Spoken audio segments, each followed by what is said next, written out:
El 2012, la nord-americana Philip Morris perdia una batalla als tribunals australians contra la nova llei antitabac, que obligava a cobrir els paquets amb fotografies que alertessin sobre els efectes nocius del tabac i que gairebé no deixava espai per la marca, cosa que, segons la companyia, li comportaria pèrdues milionàries.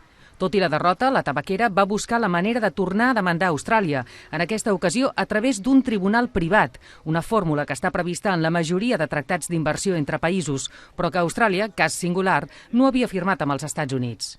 Philip Morris es va servir llavors d'una filial que té a Hong Kong, ciutat amb la qual Austràlia manté un tractat d'inversions que sí recull aquesta possibilitat. S'iniciava així un procés llarg, que encara dura, car el cost mitjà d'aquests arbitratges és de 8 milions de dòlars i que, segons ONGs i sindicats, suposa un xantatge a la capacitat legislativa dels estats. La democracia aquí está en juego con una cláusula de estas características, porque va a condicionar toda la acción de cualquier gobierno de cara a futuro, que puede verse amenazado per infinitat de demandes. L'Estat, en qualsevol cas, pot legislar amb el sentit que vulgui, només faltaria, però ha de compensar els danys col·laterals que produeix aquesta legislació.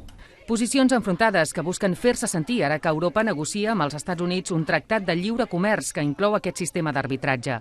ONGs i sindicats de tota Europa ja s'hi han posicionat en contra i qüestionen la imparcialitat dels àrbitres que hi participen. No se impide que estos árbitros, al mismo tiempo que están dirimiendo un asunto en el que está implicada una compañía, pueden defender a esa compañía en otro tipo de tribunal.